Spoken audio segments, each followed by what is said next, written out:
അപ്പൊ എന്റെ സ്വന്തം കുഞ്ഞുമക്കളെ, അപ്പൊ നല്ല അയക്കൂറ കിട്ടിയിട്ടുണ്ട് മക്കളെ. നമുക്ക് ഈ അയക്കൂറ നല്ല അടിപൊളിയായിട്ട് തിളപ്പിച്ചെടുക്കാം. തിളപ്പിച്ചെടുത്തിട്ട് നമുക്ക് ചോറും കൂട്ടി ഒരു അടിയടിക്കാം മക്കളെ. എന്റെ കുഞ്ഞുമക്കൾ എല്ലാവരും പോരും.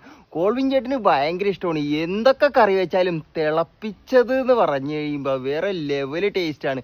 എല്ലാ കറിയും തിളപ്പിച്ചാണ് വെക്കണത്. പക്ഷെ ഒരു കാര്യമുണ്ട്, കൊച്ചി സ്റ്റൈലിൽ തിളപ്പിക്കണമെന്നാണ് പറയണത്. അതായത് മീൻ തിളപ്പിച്ചതെന്ന് പറയും.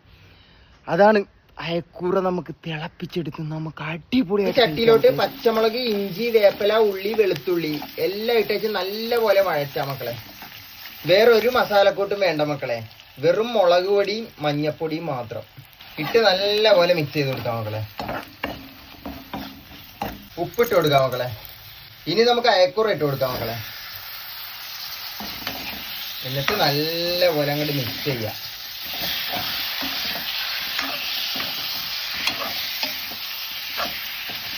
ഈ തിളപ്പിക്കണ കറിക്ക് ടേസ്റ്റ് കിട്ടുന്നത് ഇതാണ് മക്കളെ. ഇങ്ങനെ മീൻ ഇട്ടേച്ചും ഇത്തിരി നേരം ഇങ്ങനെ അങ്ങോട്ട് വെക്കും. എന്നിട്ട് വെള്ളം ഒഴിച്ച് ശരിക്കൊന്ന് വേവിച്ചെടുക്കുള്ളൂ. ഇതാണ് ഇതിന്റെ ടേസ്റ്റ് മക്കളെ. ഇത് കഴിച്ചവരാര് ഇതില്ല ഈ കറി നല്ല അടിപൊളിയായിട്ട് ഇത് മാത്രമേ വെക്കുള്ളൂ. വെള്ളം ഒഴിച്ചു കൊടുക്കാം മക്കളെ. നല്ല അയക്കൂറക്കറിയും ചോറും റെഡി ആയിട്ടുണ്ട് മക്കളെ. കുറച്ച് കഴിച്ചു കഴിഞ്ഞപ്പോഴാണ് വീഡിയോ എടുക്കാൻ വന്നേക്കണത്. അത്രക്ക് ചൂട് എന്ന് പറഞ്ഞ അമ്മാതിരി ചൂട് പണ്ടാരം. മീൻ്റെ പീസ് ഇങ്ങോട്ട് എടുക്കാം മക്കളെ. ആഹാ.